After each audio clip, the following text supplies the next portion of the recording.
The Time Machine by H.G Wells. Chapter 10. When Night Came. Now, indeed, I seemed in a worse case than before. Hitherto, except during my night's anguish at the loss of the time machine, I had felt a sustaining hope of ultimate escape, but that hope was staggered by these new discoveries. Hitherto, I had merely thought myself impeded by the childish simplicity of the little people, and by some unknown forces which I had only to understand to overcome. But there was an altogether new element in the sickening quality of the Morlocks, something inhuman and malign. I loathed them. Before, I had felt as a man might feel who had fallen into a pit. My concern was with the pit and how to get out of it. Now I felt like a beast in a trap whose enemy would come upon him soon.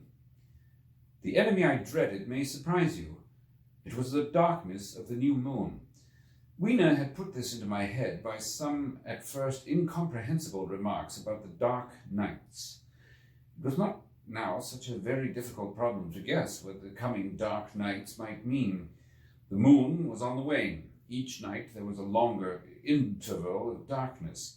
And now I understood to some slight degree at least the reason of the fear of the little upperworld people before the dark. I wondered vaguely what foul villainy it might be that the Morlocks did under the new moon. I felt pretty sure now that my second hypothesis was all wrong. The upperworld people might have once been the favored aristocracy and the Morlocks their mechanical servants, but that had long since passed away. The two species that had resulted from the evolution of man were sliding down towards, or had already arrived at, an altogether new relationship. The Eloi, like the Carlovinian knights, had decayed to a mere beautiful futility. They still possessed the earth on sufferance, since the Morlocks, subterranean for innumerable generations, had come at last to find the day-lit surface intolerable. And the Morlocks made their garments, I inferred, and maintained them in their habitual needs, perhaps through the survival of an old habit of service. They did it as a standing horse paws his foot, or as a man enjoys killing animals in sport, because ancient and departed necessities had impressed it on the organism. But clearly, the old order was already in part reversed. The nemesis of the delicate ones was creeping on apace. Ages ago, thousands of generations ago, man had thrust his brother man out of the ease and the sunshine, and now that brother was coming back, changed. Already the Eloi had begun to learn one old lesson anew. They were becoming reacquainted with fear. And suddenly there came into my head the memory of the meat I had seen in the underworld. It seemed odd how it floated into my mind, not stirred up, as it were, by the current of my meditations, but coming in almost like a question from outside. I tried to recall the form of it. I had a vague sense of something familiar, but I could not tell what it was at the time. Still, however helpless the little people in the presence of their mysterious fear, I was differently constituted. I came out of this age of ours, this ripe prime of the human race when fear does not paralyze and mystery has lost its terrors. I, at least, would defend myself. Without further delay, I determined to make myself arms and a fastness where I might sleep. With that refuge as a base, I could face this strange world with some of that confidence I had lost in realizing to what creatures, night by night, I lay exposed. I felt I could never sleep again until my bed was secure from them. I shuddered with horror to think how they must already have examined me. I wandered during the afternoon along the valley of the Thames, but found nothing that commended itself to my mind as inaccessible. All the buildings and trees seemed easily practicable to such dexterous climbers as the Morlocks, to judge by their wells, must be. Then the tall pinnacles of the palace of green porcelain and the polished gleam of its walls came back to my memory. And in the evening, taking Weena like a child upon my shoulder, I went up the hills toward the southwest. The distance, I had reckoned, was 7 or 8 miles, but it must have been nearer 18. I had first seen the place on a moist afternoon when distances are deceptively diminished. In addition, the heel of one of my shoes was loose, and a nail was working through the sole. They were comfortable old shoes I wore about indoors, so that I was lame. And it was already long past sunset when I came in sight of the palace, silhouetted black against the pale yellow of the sky. Weena had been hugely delighted when I began to carry her, but after a while she desired me to let her down, and ran along by the side of me, occasionally darting off on either hand to pick flowers to stick in my pockets. My pockets had always puzzled Weena, but at the last she had concluded that they were an eccentric kind of vases for floral decoration. At least she utilized them for that purpose. And that reminds me, in changing my jacket, I found... The time traveler paused, put his hand into his pocket, and silently placed 2 withered flowers, not unlike very large white mallows, upon the little table. Then he resumed his narrative. As the hush of evening crept over the world and we proceeded over the hill crest towards Wimbledon, Weena grew tired and wanted to return to the house of grey stone. But I pointed out the distant pinnacles of the palace of green porcelain to her, and contrived to make her understand that we were seeking for a refuge there from her fear. You know that great pause that comes upon things before the dusk? Even the breeze stops in the trees. To me there is always an air of expectation about that evening's stillness. The sky was clear, remote and empty, save for a few horizontal bars far down in the sunset. Well, that night the expectation took the colour of my fears. In that darkling calm, my senses seemed preternaturally sharpened.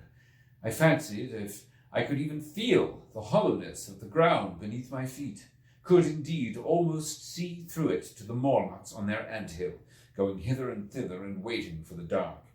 In my excitement, I fancied that they would receive my invasion of their burrows as a declaration of war. And why had they taken my time machine? So we went on in the quiet, and the twilight deepened into night. The clear blue of the distance faded, and one star after another came out. The ground grew dim, and the trees black.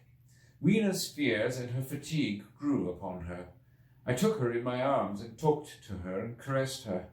Then, as the darkness grew deeper, she put her arms round my neck and, closing her eyes, tightly pressed her face against my shoulder. So we went down a long slope into a valley, and there in the dimness I almost walked into a little river.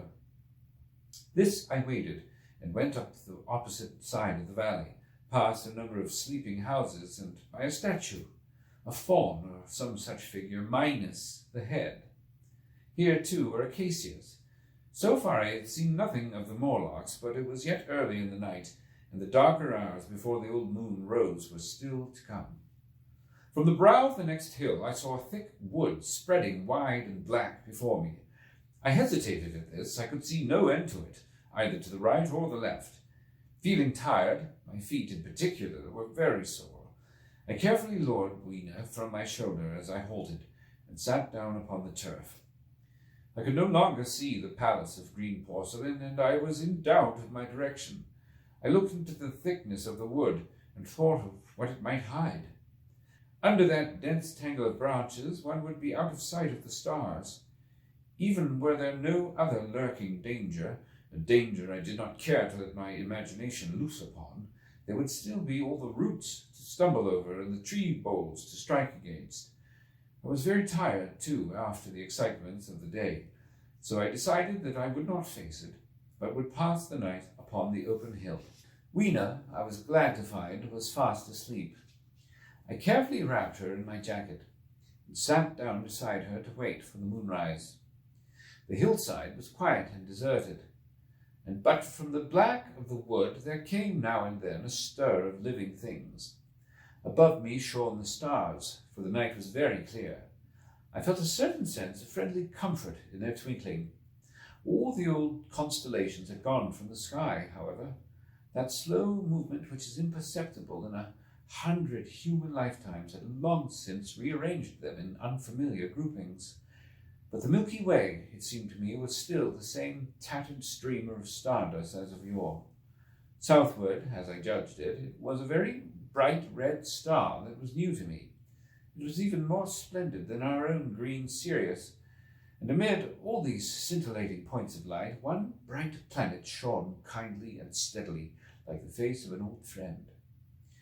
Looking at these stars suddenly dwarfed my own troubles and all the gravities of terrestrial life. I thought of their unfathomable distance and the slow, inevitable drift of their movements out of the unknown past into the unknown future. I thought of the great precessional cycle that the pole of the earth describes. Only 40 times had that silent revolution occurred during all the years that I had traversed. And during these few revolutions, all the activity, all the traditions, complex organizations, the nations, languages, literatures, aspirations, even the mere memory of man as I knew him, had been swept out of existence. Instead were these frail creatures who had forgotten their high ancestry and the white things of which I went in terror. Then I thought of the great fear that was between the two species, and for the first time, with a sudden shiver, came the clear knowledge of what the meat I had seen might be. Yet it was too horrible. I looked at little Weena sleeping beside me, her face white and star-like under the stars, and forthwith dismissed the thought. Through that long night, I held my mind off the Morlocks as well as I could, and whiled away the time by trying to fancy I could find signs of the old constellations in the new confusion. The sky kept very clear, except for a hazy cloud or so. No doubt I dozed at times. Then, as my vigil wore on, came a faintness in the eastward sky, like the reflection of some colourless fire, and the old moon rose, thin and peaked and white. And close behind and overtaking it and overflowing it, the dawn came, pale at first, and then growing pink and warm. No Morlocks had approached us. Indeed, I had seen none upon the hill that night. And in the confidence of renewed day, it almost seemed to me that my fear had been unreasonable. I stood up and found my foot with the loose heel swollen at the ankle and painful under the heel. So I sat down again, took off my shoes, and flung them away. I awakened Weena, and we went down into the wood, now green and pleasant instead of black and forbidding. We found some fruit wherewith to break our fast. We soon met others of the dainty ones, laughing and dancing in the sunlight, as though there were no such thing in nature as the night. But then I thought once more of the meat that I had seen. I felt assured now of what it was, and from the bottom of my heart I pitied this last feeble rill from the great flood of humanity. Clearly, at some time in the long ago of human decay, the Morlocks' food had run short. Possibly they had lived on rats and such like vermin. Even now man is far less discriminating and exclusive in his food than he was, far less than any monkey. His prejudice against human flesh is no deep-seated instinct, and so these inhuman sons of men. I tried to look at the thing in a scientific spirit. After all, they were less human and more remote than our cannibal ancestors of 3,000 or 4,000 years ago, and the intelligence that would have made this state of things a torment had gone. Why should I trouble myself? These Eloi were mere fatted cattle, which the ant-like Morlocks preserved and preyed upon, probably saw to the breeding of. And there was Weena dancing at my side. Then I tried to preserve myself from the horror that was coming upon me by regarding it as a rigorous punishment of human selfishness. Man had been content to live in ease and delight upon the labours of this fellow man, had taken necessity as his watchword and excuse, and in the fullness of time, necessity had come home to him. I even tried a Carlyle-like scorn of this wretched aristocracy in decay. But this attitude of mine was impossible.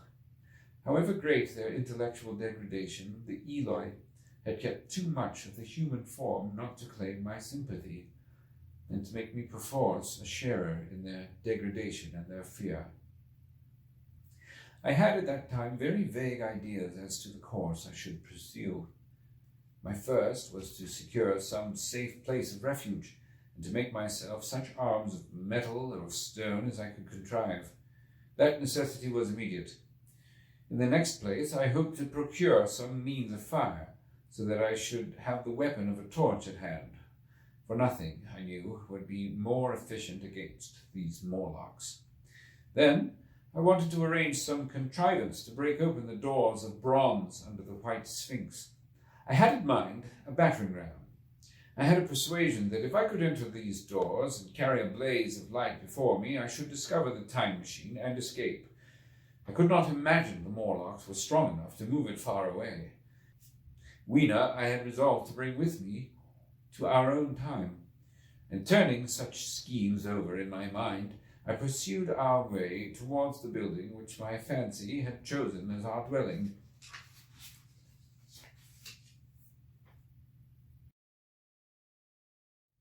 The Time Machine by H.G. Wells. Chapter 11. The Palace of Green Porcelain. I found the Palace of Green Porcelain when we approached it about noon, deserted and falling into ruin.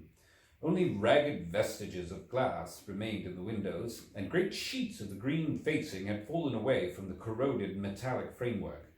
It lay very high upon a turfy down, and looking northeastward before I entered it, I was surprised to see a large estuary, or even creek, where I judged Wandsworth and Battersea must have once been. I thought then, though I never followed up the thought, of what might have happened or might be happening to the living things in the sea. The material of the palace proved on examination to be indeed porcelain, and along the face of it I saw an inscription in some unknown character. I thought, rather foolishly, that Weena might help me to interpret this, but I only learned that the bare idea of writing had never entered her head.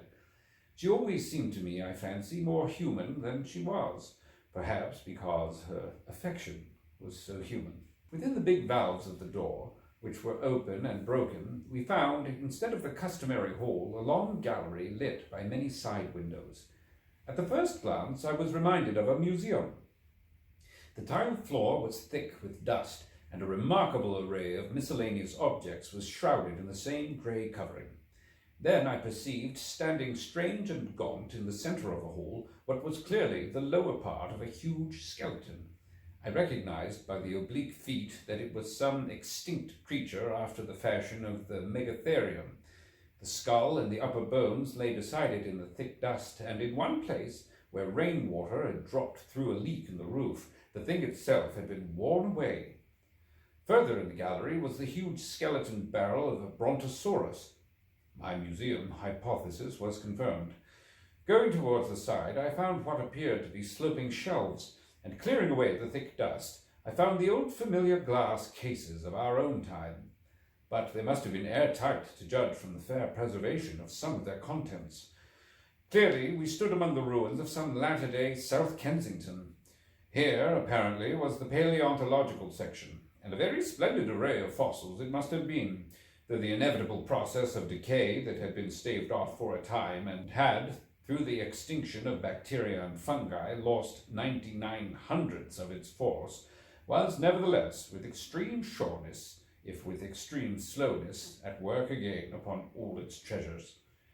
Here and there I found traces of the little people in the shape of rare fossils, broken to pieces or threaded in strings upon reeds, and the cases had, in some instances, been bodily removed by the Morlocks, as I judged.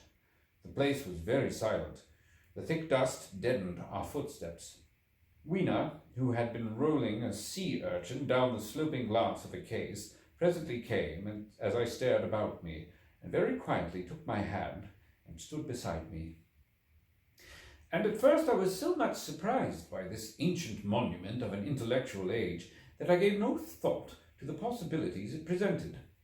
Even my preoccupation about the time machine receded a little from my mind. To judge from the size of the place, this palace of green porcelain had a great deal more in it than a gallery of paleontology, possibly historical galleries. It might be even a library. To me, at least in my present circumstances, these would be vastly more interesting than this spectacle of old-time geology in decay. Exploring, I found another short gallery running transversely to the first. This appeared to be devoted to minerals, and the sight of a block of sulphur set my mind running on gunpowder. But I could find no saltpeter, indeed no nitrates of any kind. Doubtless they had deliquesced ages ago. Yet the sulphur hung in my mind and set up a train of thinking.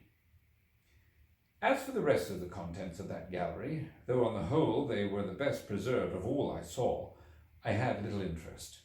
I am no specialist in mineralogy, and I went on down a very ruinous aisle running parallel to the first hall I had entered. Apparently this section had been devoted to natural history, but everything had long since passed out of recognition. A few shriveled and blackened vestiges of what had once been stuffed animals, desiccated mummies in jars that had once held spirit, a brown dust of departed plants. That was all. I was sorry for that, because I should have been glad to trace the patient readjustments by which the conquest of animated nature had been attained. Then we came to a gallery of simply colossal proportions, but singularly ill-lit, the floor of it running downward at a slight angle from the end at which I entered. At intervals, white globes hung from the ceiling, many of them cracked and smashed, which suggested that originally the place had been artificially lit. Here I was more in my element, for rising on either side of me were the huge bulks of big machines, all greatly corroded and many broken down, but some still fairly complete. You know I have a certain weakness for mechanism, and I was inclined to linger among these. The more so, as for the most part they had the interest of puzzles, and I could make only the vaguest guesses at what they were for. I fancied that if I could solve their puzzles, I should find myself in possession of powers that might be of use against the Morlocks. Suddenly, Weena came very close to my side, so suddenly that she startled me. Had it not been for her, I do not think I should have noticed that the floor of the gallery sloped at all. Footnote. It may be, of course, that the floor did not slope, but that the museum was built into the side of a hill. The end I had come in at was quite above ground, and was lit by rare slit-like windows. As you went down the length, the ground came up against these windows, until at last there was a pit, like the area of a London house before each, and only a narrow line of daylight at the top. I went slowly along, puzzling about the machines, and had been too intent upon them to notice the gradual diminution of the light, until Weena's increasing apprehensions drew my attention.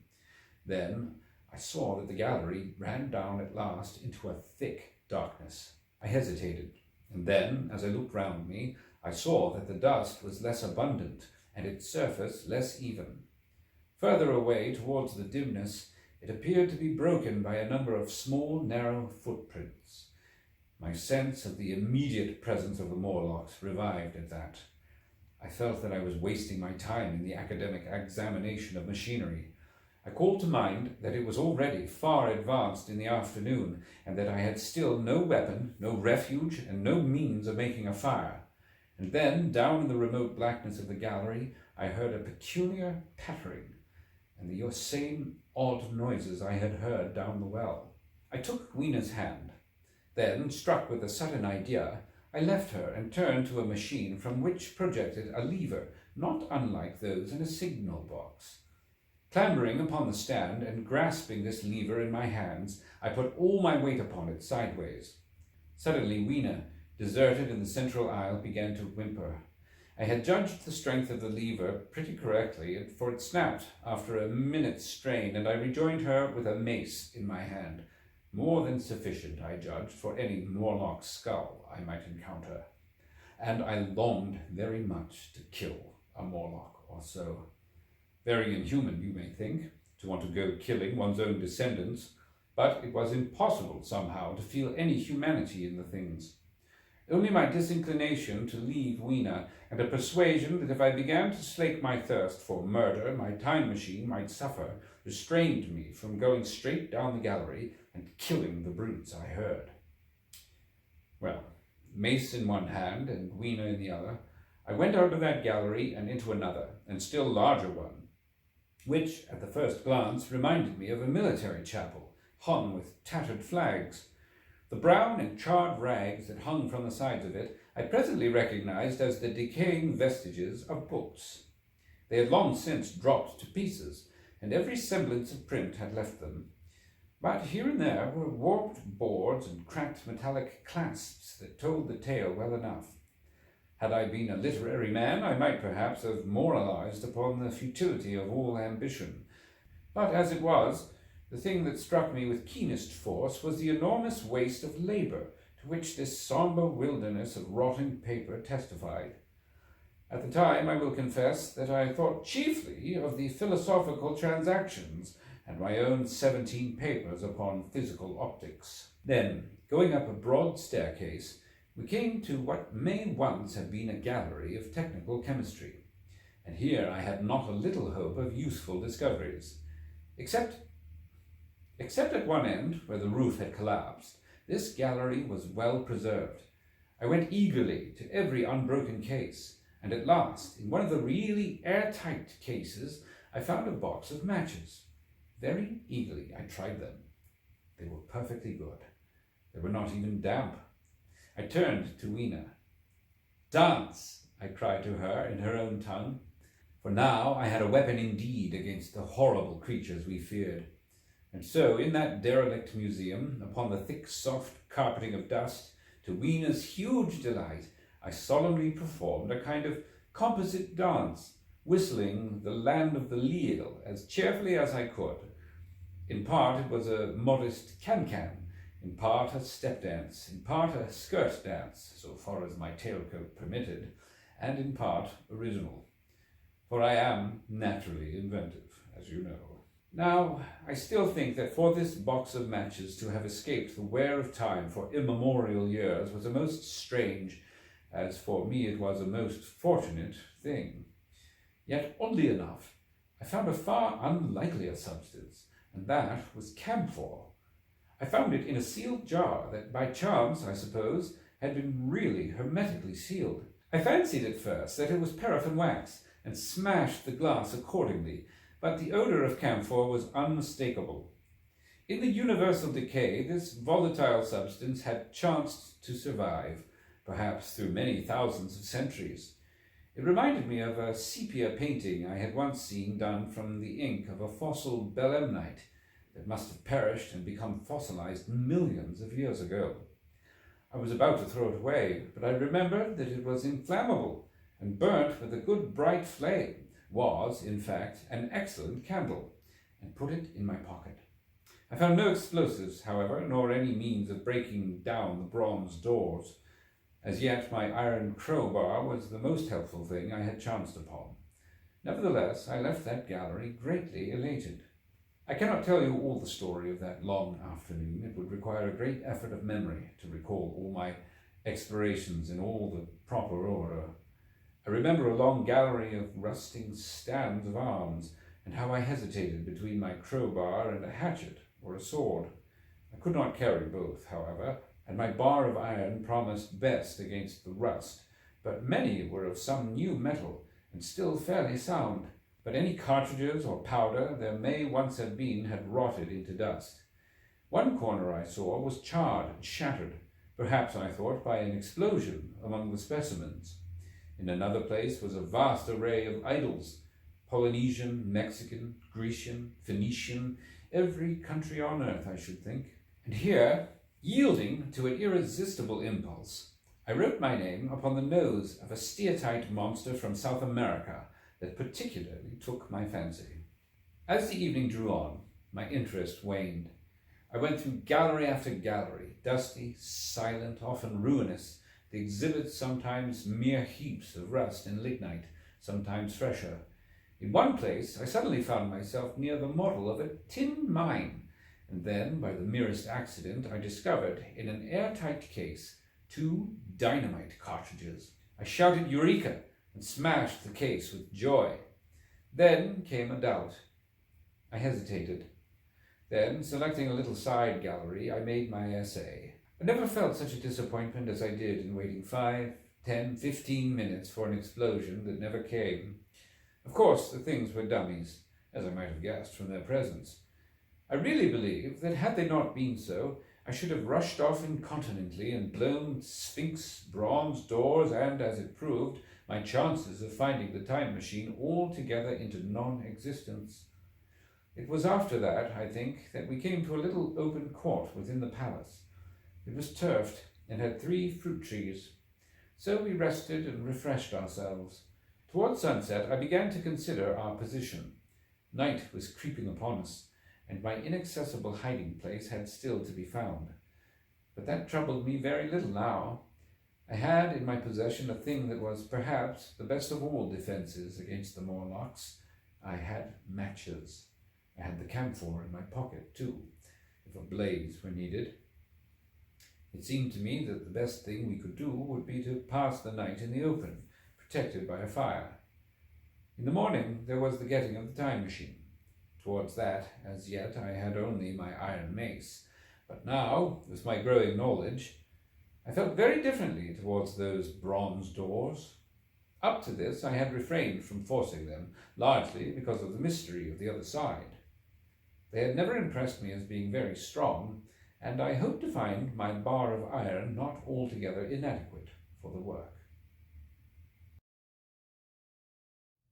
The Time Machine by H.G Wells. Chapter 12. In the Darkness. We emerged from the palace while the sun was still in part above the horizon.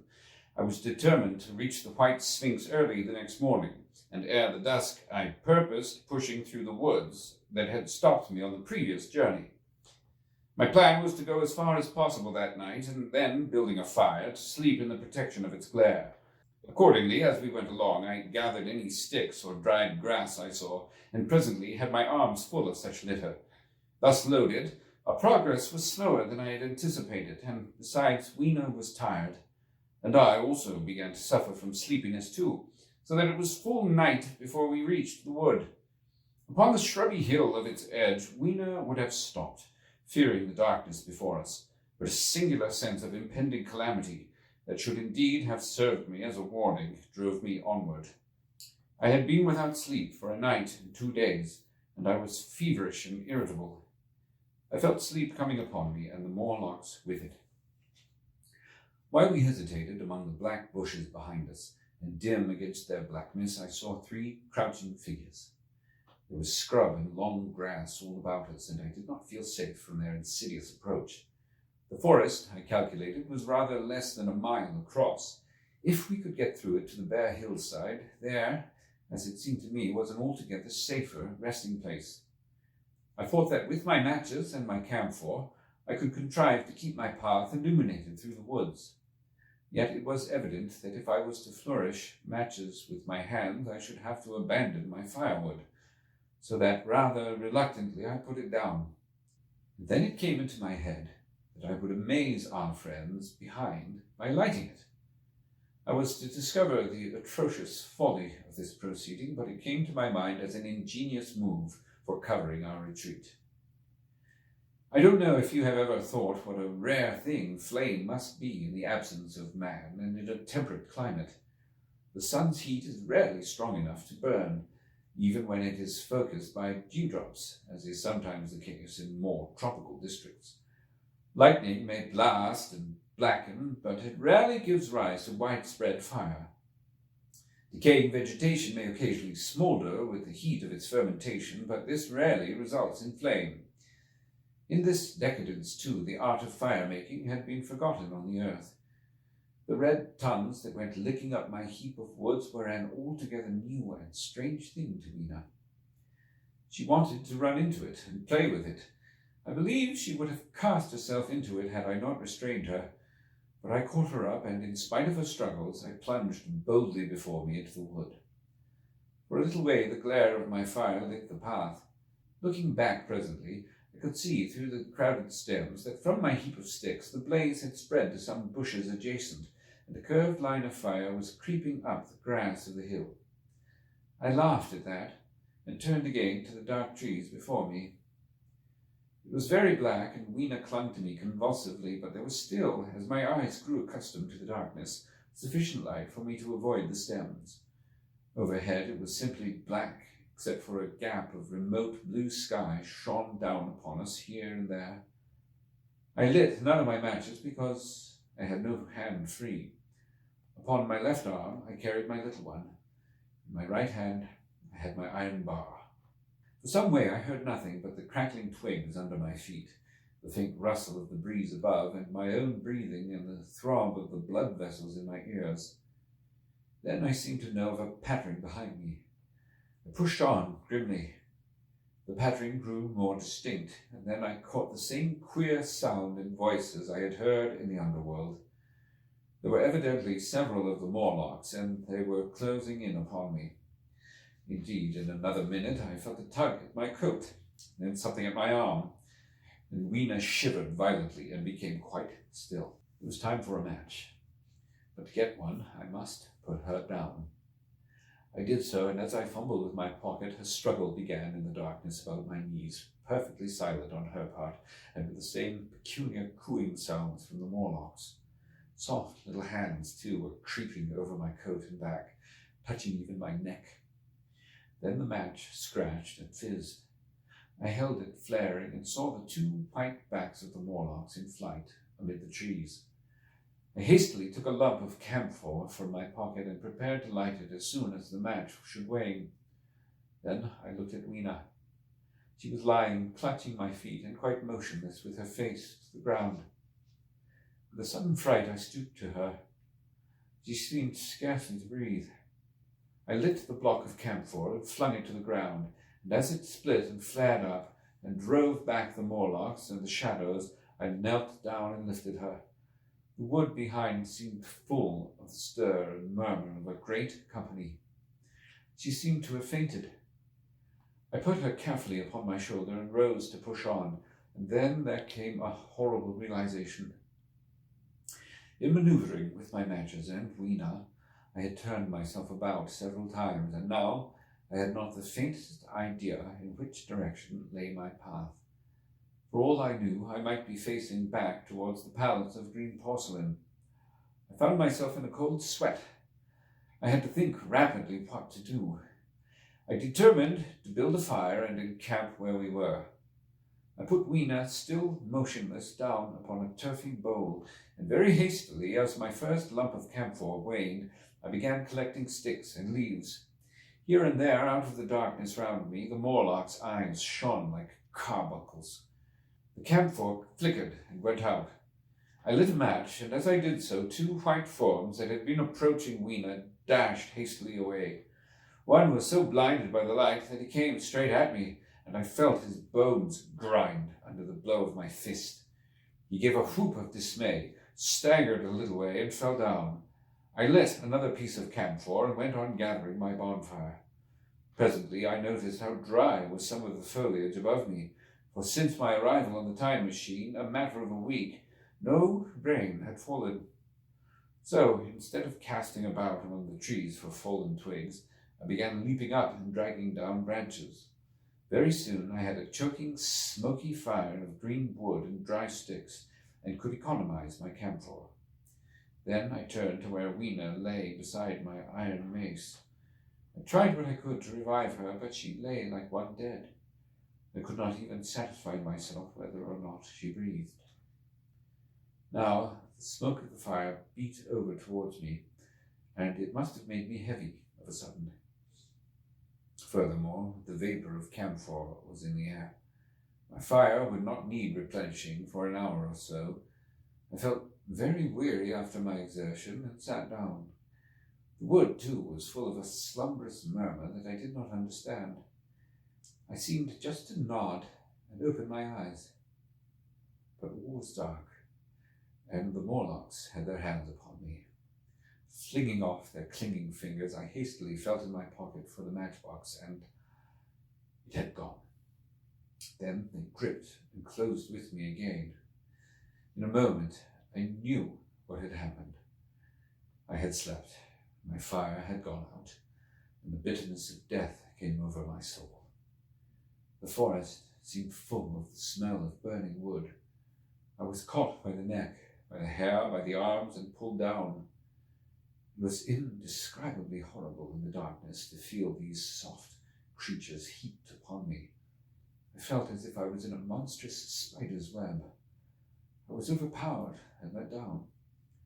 I felt little teeth nipping at my neck. I rolled over, and as I did so, my hand came upon my iron lever. It gave me strength. I struggled up, shaking the human rats from me, and holding the bar short, I thrust where I judged their faces might be. I could feel the succulent giving of flesh and bone under my blows, and for a moment I was free. The strange exultation that so often seems to accompany hard fighting came upon me. I knew that both I and Weena were lost, but I determined to make the Morlocks pay for their meat. I stood with my back to a tree, swinging the iron bar before me. The whole wood was full of the stir and cries of them. A minute passed. Their voices seemed to rise to a higher pitch of excitement, and their movements grew faster, yet none came within reach. I stood glaring at the blackness. Then suddenly came hope. What if the Morlocks were afraid? And close on the heels of that came a strange thing. The darkness seemed to grow luminous. Very dimly I began to see the Morlocks about me. 3 battered at my feet, and then I recognized, with incredulous surprise, that the others were running in an incessant stream, as it seemed, from behind me, and away through the wood in front. And their backs seemed no longer white, but reddish. As I stood agape, I saw a little spark go drifting across a gap of starlight between the branches and vanish. And at that I understood the smell of burning wood, the slumberous murmur that was growing now into a gusty roar, the red glow, and the Morlock's fright. Stepping out from behind my tree and looking back, I saw through the black pillars of the nearer trees the flames of the burning forest. It was my first fire coming after me. With that, I looked for Weena, but she was gone. The hissing and crackling behind me, the explosive thud as each fresh tree burst into flame, left little time for reflection. My iron bar still gripped, I followed in the Morlock's path. It was a close race. Once the flames crept forward so swiftly on my right as I ran that I was outflanked and had to strike off to the left. But at last I emerged upon a small open space, and as I did so, a Morlock came blundering towards me and past me and went on straight into the fire. And now I was to see the most weird and horrible thing, I think, of all that I beheld in that future age. This whole space was as bright as day with the reflection of the fire. In the center was a hillock, or tumulus, surmounted by a scorched hawthorn. Beyond this was another arm of the burning forest, with yellow tongues already writhing from it, completely encircling the space with a fence of fire. Upon the hillside were some 30 or 40 Morlocks, dazzled by the light and heat, and blundering hither and thither against each other in their bewilderment. At first I did not realize their blindness, and struck furiously at them with my bar in a frenzy of fear as they approached me, killing one and crippling several more. But when I had watched the gestures of one of them groping under the hawthorn against the red sky and heard their moans, I was assured of their absolute helplessness and misery in the glare, and I struck no more of them. And every now and then one would come straight towards me, setting loose a quivering horror that made me quick to elude them. At one time the flames died down somewhat, and I feared the foul creatures would presently be able to see me. I was thinking of beginning the fight by killing some of them before this should happen, but the fire burst out again brightly, and I stayed my hand. I walked about the hill among them and avoided them, looking for some trace of Weena. But Weena was gone. At last I sat down on the summit of the hillock and watched this strange, incredible company of blind things groping to and fro and making uncanny noises to each other as the glare of the fire beat on them. The coiling uprush of smoke streamed across the sky, and through the rare tatters of that red canopy, remote as though they belonged to another universe, shone the little stars. 2 or 3 Morlocks came blundering into me, and I drove them off with blows of my fists, trembling as I did so. For the most part of that night I was persuaded it was a nightmare. I bit myself and screamed in a passionate desire to awake. I beat the ground with my hands and got up and sat down again and wandered here and there and again sat down. Then I would fall to rubbing my eyes and calling upon God to let me awake. Thrice I saw Morlocks put their heads down in a kind of agony and rush into the flames. But at last, above the subsiding red of the fire, above the streaming masses of black smoke and the whitening and blackening tree stumps, and the diminishing numbers of these dim creatures, came the white light of the day. I searched again for traces of Weena, but there were none. It was plain that they had left her poor little body in the forest. I cannot describe how it relieved me to think that it had escaped the awful fate to which it seemed destined. As I thought of that, I was almost moved to begin a massacre of the helpless abominations about me, but I contained myself. The hillock, as I have said, was a kind of island in the forest. From its summit I could now make out through a haze of smoke the palace of green porcelain, and from that I could get my bearings for the white Sphinx. And so, leaving the remnant of these damned souls still going hither and thither and moaning as the day grew clearer, I tied some grass about my feet and limped on across smoking ashes and among black stems that still pulsated internally with fire towards the hiding place of the time machine. I walked slowly, for I was almost exhausted, as well as lame, and I felt the intensest wretchedness for the horrible death of little Weena. It seemed an overwhelming calamity. Now, in this old familiar room, it is more like the sorrow of a dream than an actual loss. But that morning it left me absolutely lonely again, terribly alone.